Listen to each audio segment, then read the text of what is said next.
Let me begin with Dr. Tilak Jha. Your take on, as your China expert, your take on China inviting Prime Minister Modi to the SCO summit and laying out this whole red carpet. Never imagined that's the celebratory mood, all to see Prime Minister Modi. Of course, India-China relations looking far better place than it ever was 7 years ago. But from whatever conversation I've had with diplomats, they've often said, can never trust China. What's your view here? How far should we build this friendship? I think we have to be very, very careful as far as ties with China is concerned. The word caution has often defined India's ties with China since very early years, and I think that still remains the watchword. Yeah. We also have to be careful about how these two countries are sort of positioning these talks. For China, this is the way Indian Foreign Ministry has argued that this for China this is an SCO summit. It's a multilateral summit in which Prime Minister Modi is going, and that way it's not really a major. The term major is not something that India has officially used, and that is significant here because I think when I say the word caution, we have to be careful that the two talks which have happened between President Xi and Yeah. that is going to happen today for 40 minutes, roughly. That's a slot that has been booked for meeting between Modi and Xi. These two talks have happened on the sidelines of a multilateral summit. So that is there, and of course there are some You're key saying it's not a signals which have one-on-one happened. talk. It's not an exclusive meet. It's part of a bilateral summit, which India has very much been part of. It has been part of the SCO. But it's been 7 years that India wasn't present physically and hasn't really shown any support to China. So this is new in that sense. It is definitely new in that sense, of course, because it signals the fact that we are putting the hatchet of Galwan incident behind. But I think at the same time, disengagement has happened on the border. But still, there are troops deployed on both sides.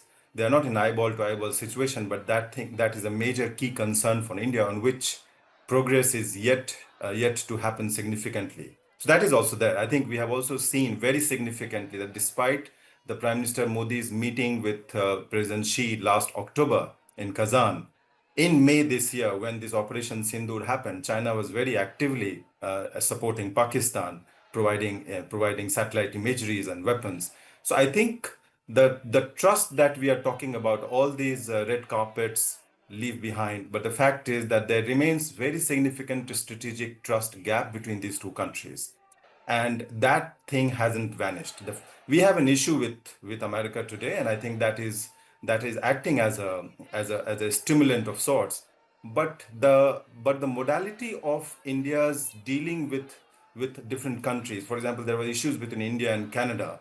So the way India dealt with that issue, and with what is happening with China for that matter, since the Galwan incident, and now this shift that we are seeing. So India is talking from a position of a strength with every country. It is saying that we are not a pushover. This is not something like that you treat us as a second-rate power. We are a major country, and we will behave responsibly, but we also expect responsibility from your side. So I think this is the framework in which India is dealing with America. In Prime Minister, we have the headlines that you said itself says it a lot. Trump is not coming to for the Quad to India. Putin is coming to India in December. This announcement has come, Yeah. and President Modi is in Beijing. So it says a lot, but at the same time, it's India's terms that's going to be the key determinant, and today's India is very, very assertive about that. Yeah, and we've seen that, but what do we do with our economy? How do we stabilize that? There've got to be alternatives. We've got to also be realistic at that in that sense, right? Let's also bring in Professor Swaran Singh. Sir, we're looking at India-China's relationship finally coming to a better place. Prime Minister Modi is going to be holding a 40-minute talk with Xi Jinping. It's not unusual. He's part of a multilateral summit, the SCO. He's going to be meeting with the host leader. He will have a bilateral meet there. It's not unusual for that to happen. But considering the circumstances where Trump has imposed 50% tariff, the situation has become complicated for India economically. How important and significant will this bilateral talk with China be? I think for us in India, this is the most important conversation that is happening during Prime Minister's visit to China. Of course, he's also likely to have meetings with other leaders. I assume he's meeting the leader from Myanmar. Then, of course, most important other meeting is the trilateral between President Putin, President Xi Jinping, and Prime Minister. And of course, the renewed enthusiasm of India, which is witnessed in Prime Minister personally attending Shanghai Cooperation Organization, which becomes an interesting forum given President Trump's sort of blitzkrieg of tariffs against one and all.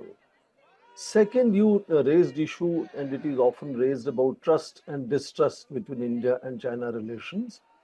I cannot see any relationship where there is not an issue of trust and distrust.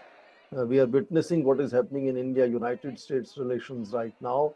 President Trump has just announced that he is not going to come to Quad Summit hosted by India this year. So he's constantly ratcheting it up.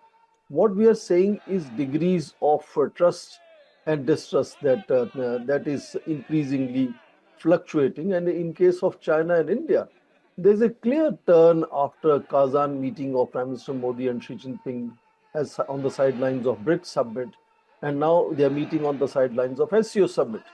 And that happened way before Trump even came into the picture. So it's a standalone, independent process where China and India, for many reasons, Trump could be one of the reasons, have decided that they need to really work on their irritations and start a new chapter of CBMs. The most recent, of course, was the special representatives talks, 24th round in Delhi between Wang Yi and Ajit Doval, where they agreed on 10-point consensus as to how they wish to take that relationship forward. And in that sense, I think it's a very significant meeting that the two leaders have agreed to dedicate 40 minutes, and they could go beyond 40 minutes to spend time on talking about bilateral relations. Of course, their conversation, given their stature, will also be on regional and global issues. So some of that will be reflected in Shanghai Cooperation Organization final declaration also. But there are several specifics which are already on the table for last 7 months, and how to take them forward. That is where, when officials are constantly working and they are basically cutting the T's and dotting the I's, but strategic direction comes from national leaders. And their 40 minutes together, I think, holds significance for India-China relationship. And it will showcase in what direction, in what case, which initiatives will move forward faster. And they're already talking of the next stage of relationship. Their body language will tell us whether it is a reset or it is an incremental change. But some of the concrete issues like setting demarcation working group, for instance, never in history this was spoken of. We are only talking about peace and tranquility on the border. Demarcation happened partly in terms of conversation during Vajpayee's time, and Jaswant Singh was leading that conversation at that time.